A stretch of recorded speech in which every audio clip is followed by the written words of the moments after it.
மிதுன ராசி அன்பர்கள் ஆவணி மாதம் 4ஆம் தேதி சுக்கிர பகவான் 2ஆம் பாவம் தன குடும்ப வாக்குஸ்தானத்துல சுக்கிர பகவான் வந்து உட்கார்றாரு. தன குடும்ப வாக்குஸ்தானத்துல சுக்கிரன் வந்து உட்கார்றது அப்படின்றது எப்படின்னா, ஃபர்ஸ்ட் விஷயம் வீட்டில் சந்தோஷம், நிம்மதி, மகிழ்ச்சி, குதூகலம், நிறைஞ்ச தாம்பத்தியம், நிறைய செல்வாக்கு இதெல்லாம் இருக்கணும்னா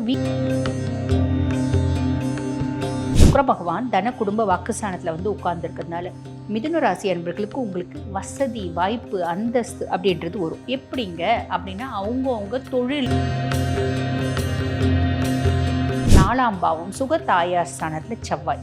சுகஸ்தானத்தில் செவ்வாய் அப்படின்றது ஓகே, அதாவது என்னோட கம்ஃபர்ட் ஜோன் அதிகமாகுது. அம்மா ஸ்தானம், தாயார் ஸ்தானமும் அது அங்கே செவ்வாய் வந்து உட்கார்ந்துருக்கா அப்படின் போது என்ன ஆகும் அப்படின்னா, உங்களுக்கும் உங்களோட தாயாருக்கும் ஒரு சின்ன சின்ன வாக்குவாதங்கள், சண்டை சச்சரவுகள், மனசஞ்சலங்கள் இதெல்லாம் வரத்துக்கு வாய்ப்பு உண்டு. பாக்கியஸ்தானத்தில் ராகு, 9ஆம் பாவம் பாக்கியஸ்தானத்தில் ராகு. பாக்கியஸ்தானத்தில் ராகு இருக்குது அப்படின்னா எல்லா விதத்துலையும் குட் லக், ஃபார்ச்சூன் அப்படின்றத அவர் வந்து பார்த்திங்கன்னா ஏற்படுத்தி கொடுத்துவாரு அப்படின்னு சொல்லலாம். நான் சும்மா ஒரு வேலைக்கு போகிறேங்க, அந்த வேலை ஆகவே ஆகாதுன்னு நினச்சின்னு தான் போனேன். அது ஒரு பெரிய ஒரு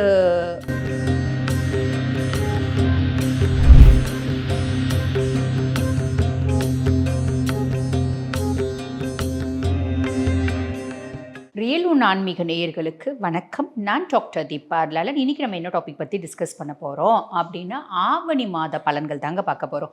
பொதுவாக இந்த ஆவணி மாத பலனை எப்படி சொல்லலாம் அப்படின்னா, அற்புதங்கள் நிகழ்த்தும் ஆவணி மாதம் அப்படின்னே சொல்லலாம். காரணம் என்ன அப்படின்னா, சூரிய பகவான் தன் சொந்த வீடான சிம்மத்தில் பலம் பெற்று உட்கார்றாரு. அவர் அதீத பலம் பெற்று சிம்மத்தில் உட்கார்றதுனால நிறைய ராசிகளுக்கு, ஆல்மோஸ்ட் எல்லா ராசிகளுக்குமே நிறைய நற்பலன்கள் அப்படின்றத கொடுக்க தான் போகிறாரு.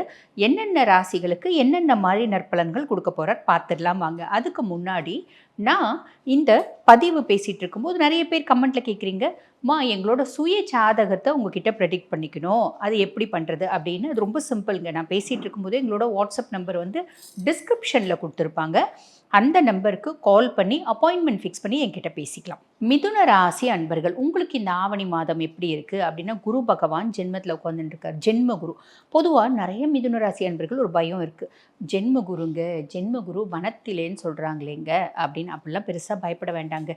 ஜென்ம குரு வனத்திலேன்னு சொல்கிறது ஒரு விதத்தில் எப்படி அப்படின்னா, நம்ம பாசிட்டிவாகவே எடுத்துக்கலாம். அது என்ன அப்படின்னா, நிறைய மிதுன ராசி அன்பர்களுக்கு இடம் மாற்றம், தொழில் மாற்றம் அப்படின்றது ஏற்படும். அந்த இடம் மாற்றம், தொழில் மாற்றம் ஏற்படுது அப்படின்னும் போது அது நம்மளுக்கு அக்செப்டபிளா, அங்கே போன பிரச்சனை இருக்காதா, எல்லாமே நல்லபடியாக தான் நடக்குமா, நம்ம போகக்கூடிய இடம் சேஃபா, இப்படி எல்லாத்தையும் அனலைஸ் பண்ணிவிட்டு நீங்கள் போங்க. ரொம்ப எளிமையான விஷயம், புரியுதுங்களா? அதுக்கடுத்து நம்ம காஷியஸாக இருக்க வேண்டிய விஷயம் என்ன அப்படின்னா, கூடா நட்பு அப்படி ஒன்று வரும். கூடா நட்புனால ஒரு கேடு அப்படின்றது வரும். அந்த கூடா நட்பு புதுசாக ஒரு வந்து பார்த்தீங்கன்னா, இப்போ நீங்கள் ரொம்ப இளம் வயசு அப்படின்னு வச்சுக்கோங்களேன், புதுசாக ஒரு பிள்ளையை எஃபியில் பார்க்குறீங்க, இல்லை ஒரு புதுசாக வந்து பார்த்தீங்கன்னா ஒரு பையனை எஃபியில் பார்க்குறீங்க, சேட் பண்ணுறீங்க, அதனால் சில காம்ப்ளிகேஷன்ஸ். சேட் பண்ணிட்டு சும்மா விட்டுடலான்னு நினச்சப்பா அந்த பிள்ளை என்னை கல்யாணம் பண்ணிக்கிது, நாங்கள் அதுக்கு மேலே நிறைய பழகிட்டோம், கல்யாணம் பண்ணி தான் ஆகணும் அப்படின்னு பிரச்சனை பண்ணுது. இந்த மாதிரி தேவையில்லாத வரலாம் இளம் வயசுக்கு. இல்லை ஒரு மத்தியம வயசு அப்படின்னா ஹவுஸ் ஒய்ஃப் தாங்க, எதிர் வீட்டுக்காரி வந்து பாருங்கள் என்கிட்ட அக்கா அக்கா அக்கான்னு 10 வருஷமாக பழகிருந்தா. இப்போ இன்னமும் தெரில அவளுக்கு என்ன ஆகாமல் போயிடுச்சு. அவங்க வீட்டுக்காரை பற்றி ஒரே சொல்லி அழுத. நான் 2 வார்த்தை அட்வைஸ் பண்ண அவள் தான் அவங்க வீட்டுக்கார்கிட்ட போயிட்டு கச்சா முச்சான்னு சொல்லிட்டு அவன் வந்து என்கிட்ட சண்டை போடுறான். இந்த மாதிரி சின்ன சின்ன விஷயங்கள் வரத்துக்கு வாய்ப்பு உண்டு. இதில் காஷியஸாக இருங்க. ரொம்ப சிம்பிள், அவ்வளோதான். ஆவணி மாதம் 4ஆம் தேதி சுக்கிர பகவான் 2ஆம் பாவம் தன குடும்ப வாக்குஸ்தானத்தில் சுக்கிர பகவான் வந்து உட்கார்றாரு. தன குடும்ப வாக்குஸ்தானத்தில் சுக்கிரன் வந்து உட்கார்றது அப்படின்றது எப்படின்னா, ஃபர்ஸ்ட் விஷயம் வீட்டில் சந்தோஷம், நிம்மதி, மகிழ்ச்சி, குதூகலம், நிறைஞ்ச தாம்பத்தியம், நிறைய செல்வாக்கு இதெல்லாம் இருக்கணும்னா வீட்லேயே சுக்கிரனோட காரகத்துவம் தான் ஜாஸ்தி இருக்கணும். புரியுதுங்களா? அப்போ சுக்கிரனோட காரகத்துவம் இருக்கும்போது இதெல்லாம் வந்துடும். அப்போ கோச்சார பிரகாரம் இவன் அதாவது சுக்கிர பகவான் தன குடும்ப வாக்குஸ்தானத்தில் வந்து உட்கார்ந்துருக்கிறதுனால மிதுன ராசி அன்பர்களுக்கு உங்களுக்கு வசதி, வாய்ப்பு, அந்தஸ்து அப்படின்றது வரும். எப்படிங்க அப்படின்னா, அவங்கவுங்க தொழிலுக்கும் அவங்களோட வாழ்வியல் முறைக்கும் ஏற்ற மாதிரி. இப்போ உதாரணத்துக்கு சொல்கிறேன்னு வச்சுக்கோங்களேன், ஒரு ஹாஸ்பிட்டல் இருக்குது, ஹாஸ்பிட்டலில் டீன் இருக்கார், அவரும் வந்து பார்த்திங்கன்னா மிதுனமாக இருப்பார். அதே ஹாஸ்பிட்டலில் ஒரு ஸ்வீப்பர் இருப்பார், அவரும் வந்து பார்த்திங்கன்னா மிதுனமாக இருப்பார். இவருக்கு இந்த சுக்கிரன் 2ஆம் பாவத்தில் வந்து உட்கார்ந்துட்டு இருக்கிறது அப்படின்றது ஆவணி 4 வந்துடுறாரு பார்த்தீங்களா, வந்து உட்கார்ந்துட்டு இருக்கிறது அவருக்கு ஒரு பெரிய லெவலில் ஒரு இன்வெஸ்டார் கிடைக்கலாம், இன்னொரு பிரான்ச் ஓப்பன் பண்ணலாம், பெரிய லெவலில் பெரிய ஹாஸ்பிட்டல் பல கோடியில் நடக்கலாம். இவருக்கு ஒரு சின்ன லெவலில் அவங்க பொண்ணுக்கு ஒரு வேலை கிடைக்கலாம், அதனால இவருக்கு சந்தோஷமாகலாம். இல்லை இவருக்கே ஒரு நல்ல வேலை கிடைக்கலாம், அந்த வேலையில் இப்போ வாங்கியிருக்கு, இப்போ ஒரு 10,000 ரூபாய் வாங்குறாருன்னு வச்சுக்கோங்களேன், ஒரு 13,000 ரூபாய் வேலையாக இருக்கலாம், அதில் வந்து இவருக்கு சந்தோஷம் கிடைக்கலாம். புரியுதுங்களா? அவங்கவுங்க செய்யக்கூடிய வேலைக்கு ஏற்ற மாதிரி குடும்பத்தில் மகிழ்ச்சி, நிம்மதி, சந்தோஷம், பண வரவு, நான் சொல்லக்கூடிய சொல்லுக்கு மரியாதை அப்படின்றது ஏற்படும். புரிஞ்சிருக்கும்னு நினைக்கிறேன்.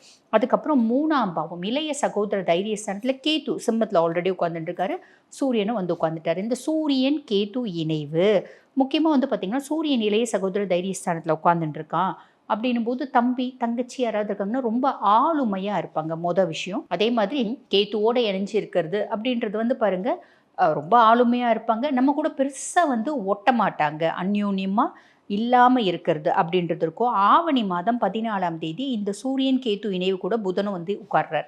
இதை புத் ஆதித்ய யோகம் அப்படின்னு சொல்லுவாங்க. அதனால் மிதுன ராசி அன்பர்களுக்கு அவங்களோட தெளிவு, அறிவு இதெல்லாமே வந்து பார்த்திங்கன்னா அதிகமாகும். தைரியம், தன்னம்பிக்கை அதிகமாகும். எந்த வேலை செய்யறதுனாலும் ரொம்ப கான்ஃபிடென்ட்டாக, ரொம்ப கரெக்டாக பிளான் போட்டு அதை ப்ராப்பகேட் பண்ணுவீங்க. அதனால் சக்ஸஸ் அப்படின்ற டெஸ்டினி அடைவீங்க. படிக்கிற தொழிலில் இருக்கவங்க, அந்த இயல் இசை நாடகத்துறையில் இருக்கவங்க, அவங்களோட எழுத்தினோட வீரியம், எழுத்தினோட ஒரு தாக்கம் எல்லாமே ரொம்ப ஜாஸ்தியாக இருக்கும். பாசிட்டிவ் நோக்கி இருக்கும் அப்படின்னு சொல்லலாம். ஓவர் கான்ஃபிடென்ஸ் மட்டும் வேண்டாம். அதுக்கப்புறம் 4ஆம் பாவம் சுகதாயார் ஸ்தானத்தில் செவ்வாய். சுகஸ்தானத்தில் செவ்வாய் அப்படின்றது ஓகே. அதாவது என்னோட கம்ஃபர்ட் ஜோன் அதிகமாகுது.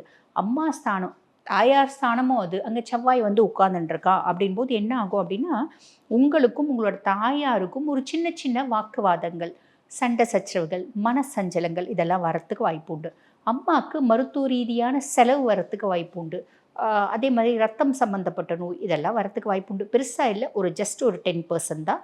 அப்போ பிரச்சனைகள் வரா மாதிரி தெரியுதுன்னா பேசுகிறத தவிர்க்கிறது நல்லது தாயார்கிட்ட அப்படின்னு சொல்லலாம். தவிர்க்குதுன்னா ஒரே முட்டை பேசாமல் சண்டை போடுங்கன்னு சொல்ல, ஆர்கியூமெண்ட் பண்ணுறத தவிர்க்கிறது நல்லது அப்படின்னு சொல்லலாம். அதுக்கடுத்து பாக்கியஸ்தானத்தில் ராகு. 9ஆம் பாவம் பாக்கியஸ்தானத்தில் ராகு.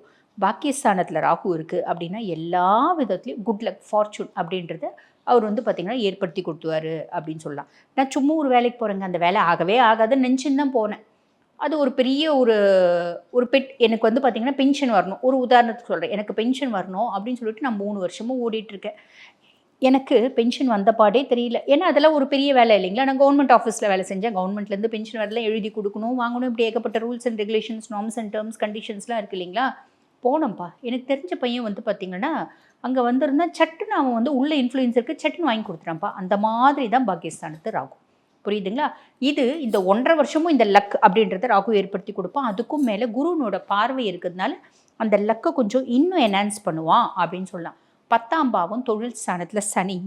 தொழில் ஸ்தானத்தில் இருக்க சனி இப்போ வக்ரகதி அடைஞ்சிருக்காரு. அதாவது கர்ம சனியாக இருக்கார். அவர் இப்போ வக்ரகதி அடைஞ்சிருக்காரு. வக்ரகதி அடைஞ்சிருக்கிறதுனாலையும் ஏதாவது ஒரு ப்ளஸ் இருக்கான இருக்குது. அவர் வந்து பாருங்கள், லார்ட் ஆஃப் 8 and 9 துஷ்தானம், மாங்கல்யஸ்தானம், அதுக்கும் அவன் தான் அதிபன்.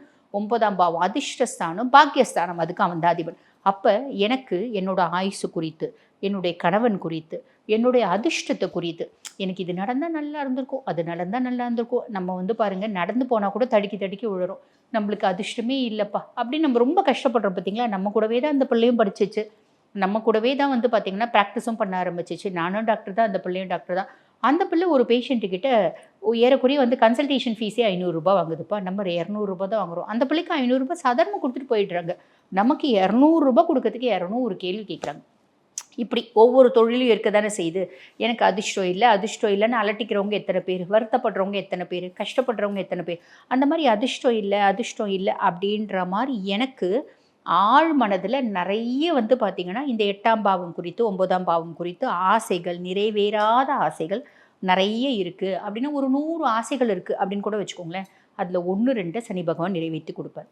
1, 2 தாங்க. எங்க something is better then nothing இல்லைங்களா? 1, 2ஆவது அவர் நிறைவேற்றி கொடுக்குறாரேன்னு சந்தோஷப்பட்டுக்கோங்க. சரி, அப்போ இந்த ஆவணி மாதம் ஒவ்வொரு கிரகங்களும் என்னென்ன பாவத்தில் இருக்காங்க, அதனால் என்னென்ன பலன்கள் அப்படின்னு சொல்லிட்டீங்க. எங்களுக்கு வழிபாடுன்னு என்னம்மா சொல்கிறீங்க அப்படின்னா, மிதுனம் எப்பயுமே வந்து பாருங்கள், நீங்கள் வழிபட வேண்டிய கடவுள் யார் அப்படின்னா பெருமாளை தான் வழிபாடு பண்ணணும். அதில் இப்போ குரு பகவான் ஜென்ம குருவாக வந்து உட்காந்துருக்காரு. நம்ம சில பல தப்பான முடிவுகளை எடுக்கிறதுக்கு வாய்ப்பு உண்டு. அப்போ பிரச்சனைகள் நம்மளை வழியை தேடி வரத்துக்கு வாய்ப்பு உண்டு. நான் முன்னமே சொன்னல, எதிர் வீட்டுக்காரி என்ன வந்து பேசுவா, சேட்னால என்ன வரும் அப்படின்னு. அப்போ என்ன பண்ணலாம், எல்லா விஷயத்துலையும் காஷியஸாக இருந்தாலும் கிரகங்களை நம்மளால் ஏமாற்ற முடியாதே.